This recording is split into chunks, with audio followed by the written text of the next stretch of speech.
नमस्कार, एक बार फिर से आप सभी का बहुत स्वागत है आपके खास कार्यक्रम जीना इसी का नाम में। और आज हम जीना इसी का नाम में बात करने वाले हैं एक ऐसे गुरु, एक ऐसे शिष्य, एक ऐसे रणनीतिकार और एक ऐसे मार्गदर्शक जिन्होंने हर विधा में अपने आप को श्रेष्ठ साबित किया, लेकिन श्रेष्ठता का अहंकार उनके ऊपर कभी नहीं चढ़ पाया। जब भी गोपियां अपने साथ किसी को देखती थी, जब भी माएं अपने बच्चों में किसी का दर्शन करती थी, तो वो है केवल और केवल बांके बिहारी लाल। और आज आध्यात्म वालों के लिए और जो श्री कृष्ण की उपासना करते हैं, उनकी पूजा करते हैं, उनके लिए यह एपिसोड बेहद खास होगा। एक बार फिर से बहुत स्वागत करते हैं हम सभी डॉक्टर राजेश शर्मा जी का। डॉक्टर साहब, आज का विषय मैंने ये इसलिए चुना क्योंकि अभी हाल ही में हमने जन्माष्टमी का त्यौहार तो मनाया ही, साथ ही साथ आज हम आपसे जानना चाहेंगे, बड़ा ही चैलेंजिंग और बहुत कठिन विषय में लेकर आया हूं कि प्रभु श्री कृष्ण कैसे हमारे जीवन को उद्धार करेंगे, मैनेजमेंट कैसे सीख सकते हैं भगवान श्री कृष्ण से हम। जय श्री कृष्ण। IND24 के सभी कृष्ण भक्तों को मेरा प्रणाम। भारत एक ऐसी भूमि है, भारत एक ऐसा देश रहा है इस पूरे ग्रह, पृथ्वी ग्रह पे, जो अपने आप में एक अनोखा है। भारत का अगर हम गौरवशाली इतिहास भी देखते हैं तो भरा हुआ है एक से एक घटनाएं, एक से एक नॉलेज बैंक है। ये भारत कभी आध्यात्मिक गुरु रहा है। भारत का क्षेत्र जो जम्बू द्वीप कहलाता है, जम्बू द्वीप, जब भी हम कभी यज्ञ करते हैं, हवन करते हैं, तो उसमें गुरुजी बोलते हैं जम्बू द्वीपे भारत खंडे। तो जम्बू द्वीप कहाँ से कहाँ तक था। और वैसे भी इस पूरे ब्रह्मांड में कितने सारे ग्रह हैं, और उस ग्रहों में एक ग्रह हमारा पृथ्वी, और ब्रह्मांड की रचना करी ब्रह्मा ने, और उस ब्रह्मा की रचना ने इस पृथ्वी में ही ऐसा क्या पाया कि जो जीवन है वो इस ग्रह पे ही उन्होंने इसको वरदान के रूप में दिया। और उसके बाद जो है ऐसा कहा जाता है कि इस ग्रह की जो उम्र है लगभग 4.5 अरब वर्ष है, 4.5 बिलियन। 1 बिलियन में 9 शून्य होते हैं। और उसमें जो इतिहासकार जो हैं, जो लोग आर्कियोलॉजिकल स्टडीज़ करते हैं, और उसमें मानव का जो अस्तित्व है वो लगभग 3 लाख वर्ष का माना जाता है कि सभ्यता जब आई होगी धीरे धीरे। लेकिन मानव जो है, उसके पहले तो बड़े बड़े प्राणी हुआ करते थे, डायनासोर। और अगर हम अपने इस भूगोल को देखते हैं तो उसमें बोलते हैं कि बहुत बड़ी उल्का वो टकराई पृथ्वी से, और उसके बाद जो है बहुत बड़ी संख्या में बड़े प्राणियों का जीवन जो है वो समाप्त हो गया। और उसके बाद फिर से जो जीवन आया, और उसमें जो है मनुष्य का जो अस्तित्व है वो लगभग 3 लाख वर्ष पुराना है। और मनुष्य और बाकी जो जंगल के हमारे भाई बंधु, उनमें कोई फ़र्क नहीं था। फिर धीरे धीरे जो है वो मानव का विकास हुआ, और उसका जो ब्रेन का डेवलपमेंट जो है खास करके, और उसने मानव को, होमो सैपियंस को बाकी सब प्राणियों से अलग कर दिया। सभ्यता के विकास में बाकी सब जंगल में रह गए, और मनुष्य जो है उसने अपना एक दायरा बना लिया। लेकिन भारत की अगर हम बात करते हैं तो भारतीयता जो है वो वैदिक ज्ञान से निकली हुई ये एक सभ्यता है। अगर हम इसकी बात करते हैं, उस वैदिक काल में जितने भी ऋषि मुनि हुआ करते थे, वो ऋषि मुनि अभ्यास के द्वारा जो है वो अपने इस वैचारिक ऊर्जा को, इस ऊर्जा को वो केंद्रित करके लेज़र बीम जैसे वो उसका उपयोग करते थे, और इस आकाशवाणी में जितने भी संदेशे होते थे उनको वो रिसीव करते थे। इसीलिए जो वेद है, वेद किसी ने लिखे नहीं, वेद के रचयिता नहीं, वेद साक्षात वो ईश्वरीय वाणी है जिसे ऋषि मुनियों ने सुना और उसे लिपिबद्ध किया, और हम तक पहुंचाया। और हम जब बात करते हैं श्री कृष्ण की, श्री कृष्ण चेतना की, तो श्री कृष्ण साक्षात ब्रह्मा है। श्री कृष्ण इस सृष्टि के निर्माता हैं और इनको जितना आप अध्ययन करेंगे जी श्री कृष्ण के बारे में जी, तो धीरे धीरे आपको लगने लगेगा कि सब कुछ कृष्ण में है। आप में कृष्ण है, कृष्ण आप में है। उस प्राणी में कृष्ण है, वो प्राणी की चेतना आप में है। उन्होंने एक इतना सुंदर रूप दिया है, जैसा विवेक आपने कहा कि माएँ अपने बच्चे में कृष्ण देखती हैं। और कान्हा से लेके कन्हैया, कन्हैया के बाद में फिर वो युवा कृष्ण, और कृष्ण के बाद जो है वो कुरुक्षेत्र। बिल्कुल। तो राजा होते हुए भी जो है कभी उसमें राजा का अहंकार नहीं आया। तो अगर हम भारतीय हैं तो हमारा कर्तव्य और फर्ज ही नहीं कि हम गीता का पूरा अध्ययन करें। ये एक सैद्धांतिक रूप से ये एक आवश्यकता है कि गीता को अपने सिरहाने रख के सोएं, सिरहाने रख के सोएं। विचारों में आपके जो है गीता और कृष्ण के लेसन अगर हैं तो आप जीवन को बहुत ही सफलतापूर्ण जी सकते हैं। और जितना मैंने, ये मेरे पूर्ण रूप से मेरे व्यक्तिगत विचार हो सकते हैं कि कृष्ण ईश्वर रूप में जो अवतार के रूप में जो आए, अवतारों ने हमेशा इस भूमि पे जन्म लिया। स्थूल काया में एक मानव के रूप में ही अवतार लेते हैं। वो अवतार का कुछ कारण होता है। ऐसा कहते हैं कि जब जब इस धरा पे जो कुकर्म है, जो एक आम व्यक्ति जो है, साधारण नागरिक के जीने लायक जब माहौल नहीं रहता, जब पाप इतना बढ़ जाता है, नेगेटिविटी इतनी बढ़ जाती है, तामसी प्रवृत्तियाँ इतनी बढ़ जाती हैं, और उस समय जो है वो प्रभु अवतार लेते हैं और फिर से इस सृष्टि को एक नई सृष्टि, एक नया निर्माण करके फिर वो चले जाते हैं। अगर हम कृष्ण को देखते हैं तो मेरे विचारों में कृष्ण मानव योनि में उन्होंने जन्म लिया और उसके बाद जो है मानव योनि से ही उन्होंने देवत्व प्राप्त किया और देवत्व से फिर वो ईश्वर तत्व बन गए। उनके साथ ही जो है सारे के सारे खेले हैं, चाहे वो कौरव हों चाहे पांडु हों, उनके जो सब लोगों ने एक साथ संदीपनी आश्रम में अध्ययन किया, सब एक मित्रतावश रहते थे। फिर कृष्ण ही क्यों अलग होते गए? तो कर्म का सिद्धांत श्री कृष्ण ने पारित किया, योग का सिद्धांत योग श्री कृष्ण जी के द्वारा ही आया है कि किस तरह से जो है हम उनको सबसे बड़ा योगी राज कहा जाता है।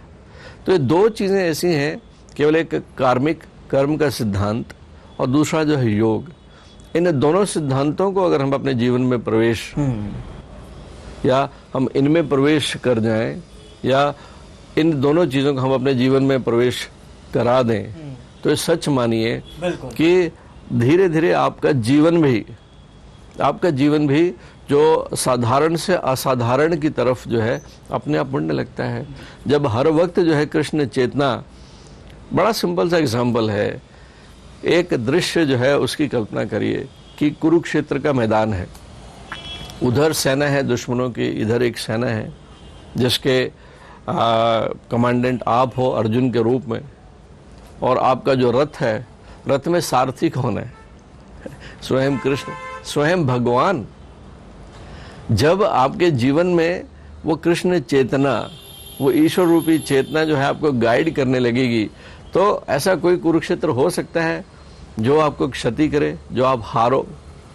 सबसे बड़ा लेसन, सबसे बड़ा सिंबल जो है मुझे जो लगता है वो इतनी ताकत देता है जब वो दृश्य आप आंख बंद करके देखते हो कि सामने अपने ही तो लोग हैं। दुश्मन कौन है? इस आपके जीवन में दुश्मन कौन होता है? कोई अनजान व्यक्ति आपका दुश्मन हो सकता है? कोई नेपाल में बैठा व्यक्ति, कोई अमेरिका में बैठा व्यक्ति, ठीक है, आपके शहर का किसी दूसरे कोने में रह रहा है व्यक्ति आपका दुश्मन थोड़ा हो सकता है। दुश्मन कौन होगा? दुश्मन वो होगा जो आपके भीतरी दायरे का होगा। दुश्मन वो होगा जो आपके बारे में सब जानता होगा। दुश्मन वो होगा जो आपकी कमजोरियां जानता होगा। दुश्मन वो होगा जो आपकी ताकत जानता होगा। दुश्मन वो होगा जो अपने स्वार्थ के लिए आपको कमजोर करेगा। बिल्कुल बिल्कुल। तो जीवन जीना है, यदि आपका व्यक्तिगत जीवन है और इस जीवन में जीते जीते संघर्ष तो होगा ही, ऐसा तो है नहीं कि बिना संघर्ष के सब चीजें मिल जाए विवेक। तो कृष्ण जो है हमें अब जीवन जीना सिखाते हैं। और सर बिल्कुल जो बात आपने कही और शुरुआत इतनी दमदार है श्री कृष्ण जी के बारे में जब हम देखते हैं, और आज के जीवन में यदि किसी व्यक्ति से आप कहिए कि अगर हम आपका कोई साथ, कोई प्रेमी आपसे अलग कर दे तो वो व्यक्ति दुखी हो जाएगा, वो अवसाद में चला जाएगा।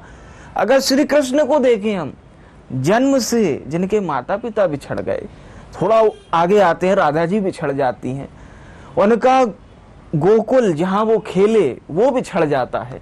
श्री कृष्ण जी के जीवन हमें यह भी प्रेरणा देता है सर कि जीवन में बिछड़ रहे हैं सभी, लेकिन श्री कृष्ण ने अपने जीवन जीने का तरीका और लोगों के मार्गदर्शन करने का तरीका, उसमें कभी भी किसी प्रकार का ठहराव नहीं आया, वो कभी भी किसी प्रकार के अवसाद के शिकार नहीं हुए। तो ये किस तरह से हम लोग अपने जीवन में भी इस्तेमाल कर सकते हैं प्रभु श्री कृष्ण की ये शिक्षाएं? विवेक एक बहुत बड़ा गुण होता है जिसे हम बोलते हैं डिटैच्ड अवेयरनेस। जी, डिटैच्ड अवेयरनेस। श्री कृष्ण के जीवन को बहुत ही नज़दीक से अगर हम देखते हैं, जैसे आपने बोली कि एक होता है आसक्ति ना पालना, आसक्ति ना पालना, अपने आप को उसके साथ जोड़ के और हमेशा के लिए जुड़ गए। जी, ठीक है। श्री कृष्ण सिखाते हैं, श्री कृष्ण को कई मामलों में निर्मोही भी कहते हैं। जैसे आपने बोला कि गोपियों के साथ में निष्ठुर कृष्ण, वो गोपियों के लिए हो सकते हैं, लेकिन श्री कृष्ण के जीवन में गोपियां हमेशा, उनका प्रेम हमेशा विराजमान रहा। जी। लेकिन उस वक्त श्री कृष्ण का कर्तव्य उन्हें कहीं और पुकार रहा था, तो उन्होंने जो है उस वक्त जो निर्णय लिया, तो जीवन में निर्णय लेने का जो एक साहस है वो श्री कृष्ण सिखाते हैं कि कर्तव्य को, अपने लक्ष्य को प्राथमिकता देना, और आपको जहाँ पे जो चीज़ें आपको आनंद दे रही हैं, वो भौतिकवादी खुशियाँ भी हो सकती हैं, वो आपके, हम जिसको बोलते हैं यार बड़ा मज़ा आ रहा है, ठीक है, तो अचानक से अपने आप को डिस्कनेक्ट कर देना उससे और अपने एक नए निर्धारित लक्ष्य की तरफ बढ़ जाना और उसको डिटैच कर देना अपने आप से, ये बहुत बड़ा गुण होता है। अक्सर हम जो है आसक्त हो जाते हैं, हम अटैच हो जाते हैं उन सब चीज़ों से, वो चीज़ें आपके विचारों में घर कर लेती हैं, और यही कारण है कि फिर आप एक नया लक्ष्य उसको ईमानदारी से निभा नहीं पाते। और यही जो है श्री कृष्ण जब कर्म का सिद्धांत बताते हैं कि तू कर्म कर, तू परिणाम की, तो फल की चिंता मत कर। कहने को शब्द तो बहुत आसान है, लेकिन अपने जीवन में इसको ढाल के देखें, क्या पॉसिबल है ये नहीं पॉसिबल। अभ्यास करना पड़ता है, और उस अभ्यास को ही कृष्ण ने योग का रूप दिया।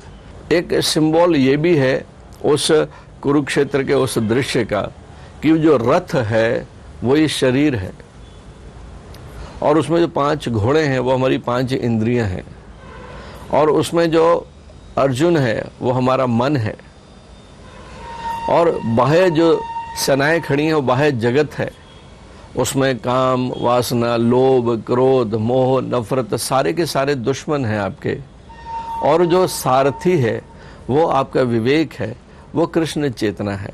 वाह, इतना सुंदर विवरण है इस चीज का।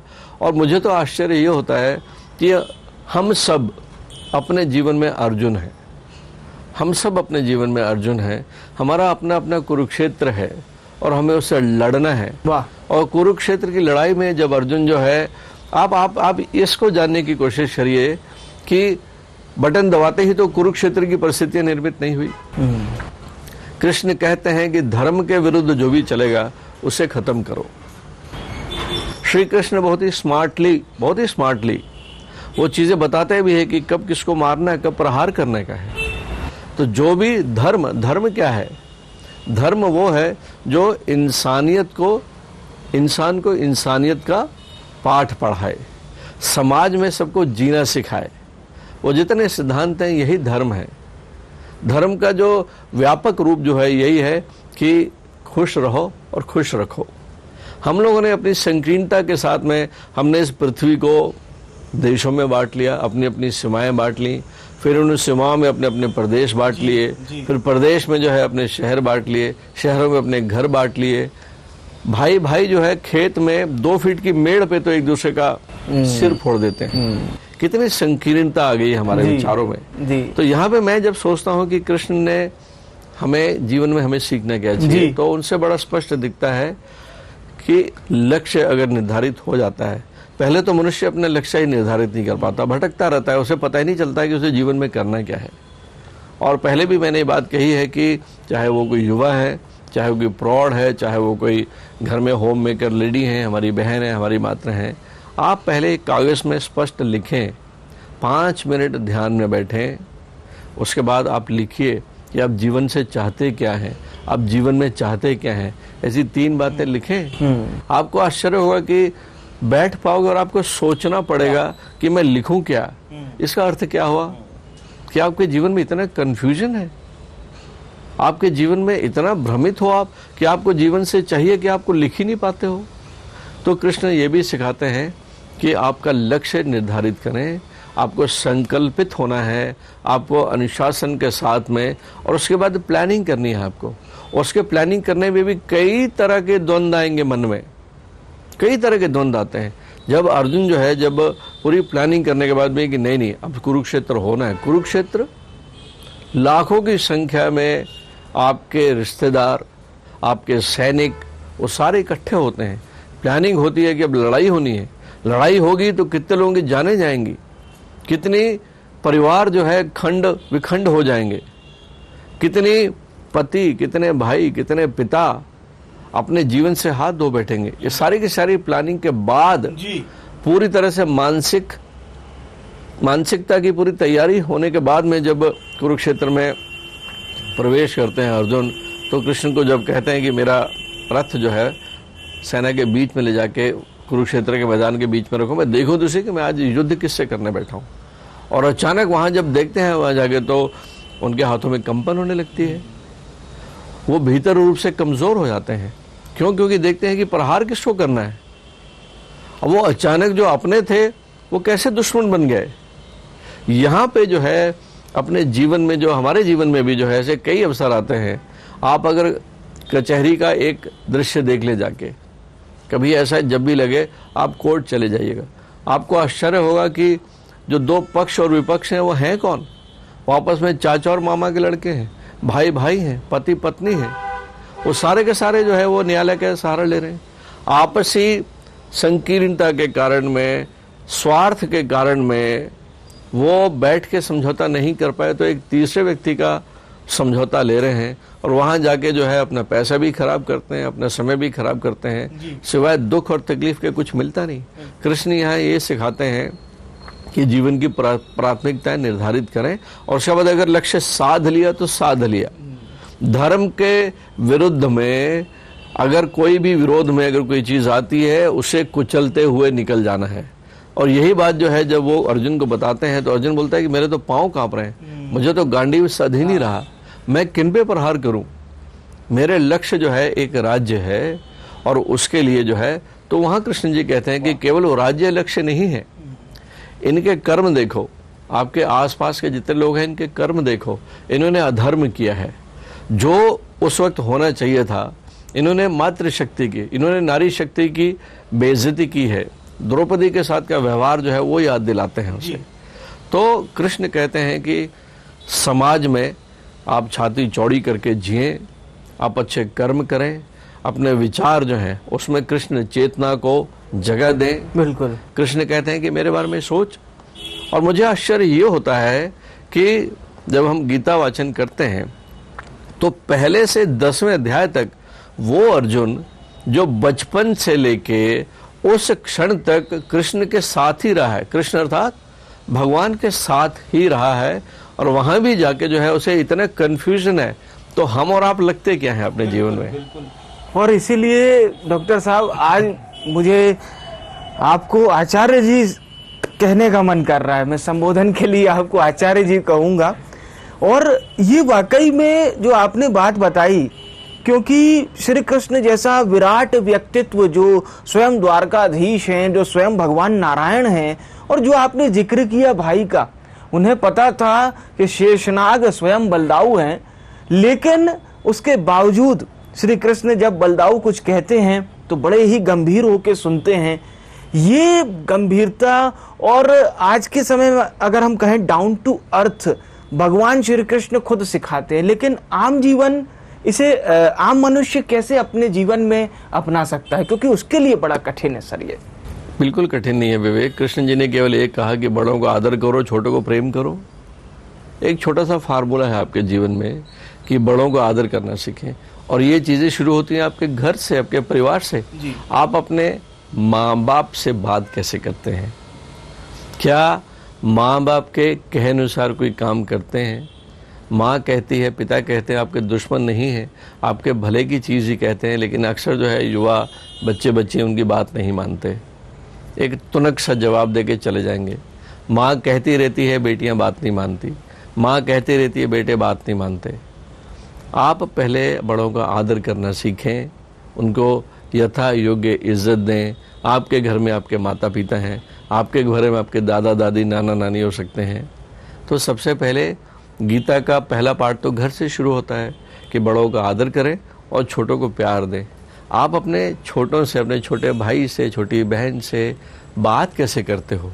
क्या आपके मन में उनके लिए प्रेम उमड़ता है, या आपके पेरेंट्स के लिए आपके मन में इज्जत कैसी? एक तरफा इज्जत होनी चाहिए।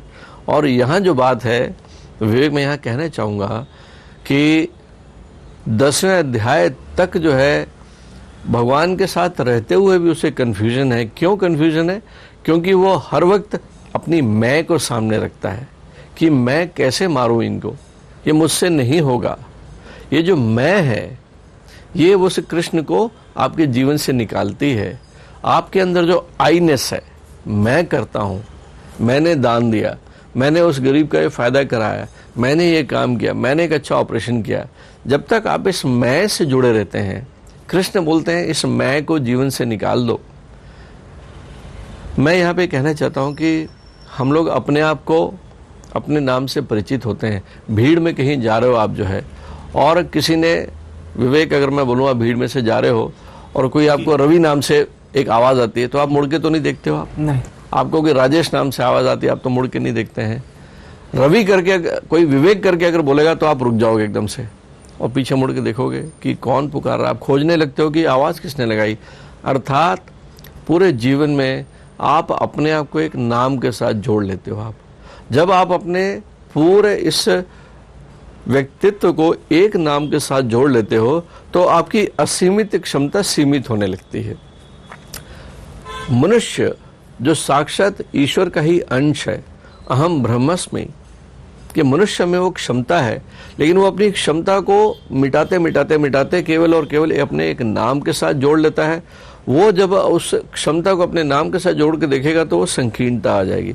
कृष्ण कहते हैं अर्जुन से कि उस मैं से निकल, वो नहीं निकल पाता। वो बार बार जो है अपने आप को उस कर्म के साथ जोड़ता है कि मैं कैसे मार दूं, मैं कैसे द्रोणाचार्य को मारूं, मैं कैसे भीष्म पितामह को मारूं, ये मेरे गुरु हैं, ये मेरे ताऊ हैं, ये मेरे मामा हैं, कैसे मारूं। वो उस मैं को, तो 11वें अध्याय में जाके श्री कृष्ण को उसे अपना विराट स्वरूप दिखाना पड़ता है। और उस विराट स्वरूप में क्या दिखता है अर्जुन को? अर्जुन को उसमें दिखता है, अच्छा वो विराट स्वरूप भी देख नहीं पाता। इस विराट स्वरूप को देखने के लिए भगवान उसे वो दिव्यता प्रदान करते हैं कि साधारण आंखों से तो तुम देख नहीं पाओगे। तो उसका अर्थ यह है कि साधारण मनुष्य अपनी साधारण बुद्धि के साथ में इस सांसारिक माया को नहीं देख पाता, उसे अलग दृष्टि से देखता है। इसीलिए उसे अभ्यास के द्वारा, उस योग के अभ्यास के द्वारा उसे अपनी दृष्टि, अपने वैचारिक दृष्टि, अपना दृष्टिकोण बदलना होगा। तब उसे हर दृश्य में उस कृष्ण चेतना का नज़ारा दिखने लगेगा। यही भगवान कृष्ण भी कहते हैं। और उसे उस दिव्य दृष्टि देने के बाद में जब अपना विराट स्वरूप दिखाते हैं तो अर्जुन क्या देखता है उसमें?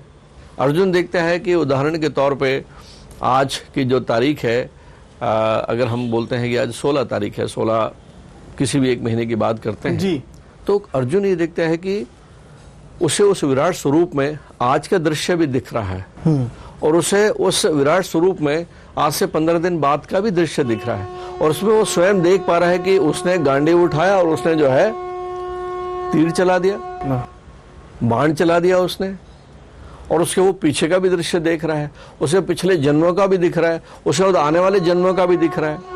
उसे ये कंफ्यूजन हो जाता है कि अरे आज की मानसिकता में तो मेरे हाथ कांप रहे हैं और 3 दिन बाद मैंने वो कर्म कर दिया जो आज मैं नहीं कर पा रहा। इसका अर्थ ये है कि मेरे बस में क्या है। वाह। अर्जुन को वहां पे ज्ञान प्राप्त होता है कि मेरे बस में क्या है। कृष्ण जी उसको कहते आ रहे हैं, यार ये सब मरे हुए हैं, तुम अपना कर्म करो, ये सारे के सारे मरे हुए हैं, उसकी चिंता नहीं करो, तुम तुम्हारा क्षत्रिय धर्म निभाओ। और वो मैं के कारण में वो बाधा है, उसकी वो बाधा है। वो जब देखता है विराट स्वरूप में कि अरे ये अर्जुन ही है, ये मैं ही हूं, मैंने ऐसे कैसे कर दिया, तब उसका दंभ टूटता है, तब उसका वो अहम आकार, वो आईनेस, वो मैं, मेरा, उससे हटता है। और उसके बाद फिर डर भी लगता है उसको कि उसमें तो कई पृथ्वी, कई सूर्य, उस विराट स्वरूप में सब कुछ दिखता है, सब ब्रह्मा दिखते हैं, शिव दिखते हैं, सब कुछ दिखता है जी। वो अपने आप को जो है फिर वो देखता है कि मैं तो अस्तित्वहीन हूँ, मैं अपने आप को, ये मैं, मेरे दम्भ से फिर उसे ज्ञान प्राप्त होती है। वो हाथ जोड़ता है और उसके बाद जो है तब उसे वो कृष्ण चेतना उसके जीवन में प्रवेश करती है और अपने जीवन लक्ष्य को साधता चला जाता है।